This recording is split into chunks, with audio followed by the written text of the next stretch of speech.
5 মাসের বাচ্চা পেটে 8তলা ছাদ থেকে গার্মেন্টসের বোনের জীবনটাই দিয়ে দিল। আসলে আমাদের জীবনটা কত ঠুনকো করে ফেলছি আমরা। এই যে আমরা বিয়ে করে আমাদের স্বামীদের অত্যাচারে যন্ত্রণায়, গার্মেন্টসের যন্ত্রণায়, বসেদের যন্ত্রণায় আমাদের নিজের জীবনটাই শেষ করে দিই। জীবনের কোনো মূল্যই রাখি না। আমাদের জীবনের কি কোনো মূল্য নাই?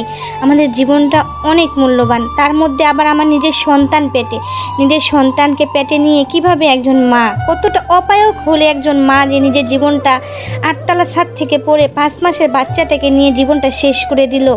পেটের মধ্যে বাচ্চাকে নিয়ে 8তলা ছাদ থেকে পড়ে নিজের জীবনটা এভাবে শেষ করে দিও বোনটার জন্য আমি নামাজে বসে কান্না করতে পারতেছিলাম না, যে দোয়া পড়তেছিলাম না, এত কান্না আসতেছিল যে এই বোনটা কতটা অপায়ক হলে, কতটা কষ্ট নিয়ে এই দুনিয়াতে 5 মাসের বাচ্চা পেটে নিয়ে দুনিয়াটা ত্যাগ করছে 8তলা ছাদ থেকে পড়ে।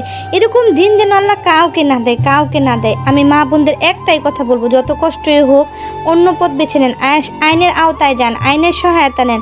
আসলে আমাদের আইনের সহায়তা আমরা কিভাবে নিব? এই দেশে কোনো বিচার আচার, আইনের কাছে ঘুরতে ঘুরতে মানুষের জীবন শেষ হয়ে যায়। এত কঠিন করে রাখছে আইন প্রশাসন যে মানুষ খুব সহজে গেলে একটা বিচার আচার পায় না। এত প্রমাণ যখন একটা সোশ্যাল মিডিয়ায় একটা জিনিস ভাইরাল হয়, সেটার বিচারটা খুব তাড়াতাড়ি হয়।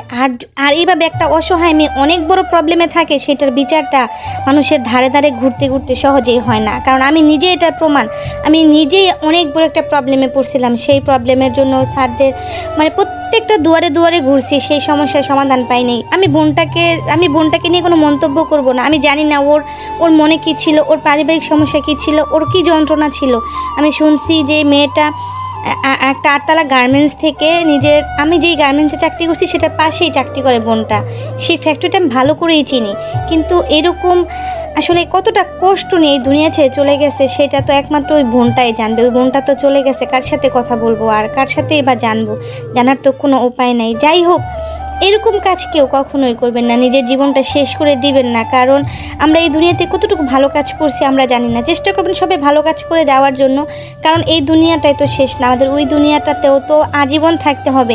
এটা হয়তো 20-30 বছর, 5 বছর, 10 বছরের দুনিয়া, কিন্তু ওই দুনিয়াটা হয়েছে অনেক লম্বা একটা দুনিয়া। এই দুনিয়ার কোনো শেষ নাই, শুধু শুরুই আছে। তো মা বোনদের আমি একটাই কথা বলবো, যত কষ্টই হোক প্রয়োজনে স্বামী ত্যাগ করে দেন, কিন্তু নিজের জীবন ত্যাগ করেন না। কারণ এই জীবনে একবারই আসতে পারবেন। এই যে আপনি দুনিয়া থেকে চলে গেছেন, অল্প কিছুদিন আপনার কথা সবাই মনে রাখবে, তারপরে সবাই ভুলে যাবে, কিন্তু আপনার আমল নামায় কী আছে সেটা একমাত্র আপনিই জানবেন। আমার এই বোনটাকে নিয়ে এই ভিডিওটা বানানোর উদ্দেশ্যটা হলো, প্রত্যেকটা মা বোনদের একটাই কথা বলবো, প্রয়োজনে আপনারা স্বামী সংসার ত্যাগ করে দেন, যেহেতু কাজ করেই খেতে হবে, অন্য পথ নেন, কিন্তু এই সিদ্ধান্ত কেউ নেবেন না। নিজের জীবনটা এইভাবে অকালে ধ্বংস করে কেউ দিবেন না। আমাদের মা বোনরা কতটা অসহায়, সারাদিন গার্মেন্টসে কাজ করার পরে অঢেল টাকা নিয়ে স্বামীর কাছে দেওয়ার পরেও স্বামীরা তাকে ভালোবাসে। স্বামীরা পরকীয়া লিপ্ত থাকে, স্বামীরা টাকা নিয়ে জুয়া খেলে, স্বামীরা টাকা নিয়ে মেয়েদের নিয়ে ফুর্তি করে, কিন্তু ঘরের বউকে কতটা অবহেলা করে, কতটা অশান্তি করে, এটা একমাত্র যেই নারী এরকম সিচুয়েশন ভোগ করে ওই নারীটাই জানে।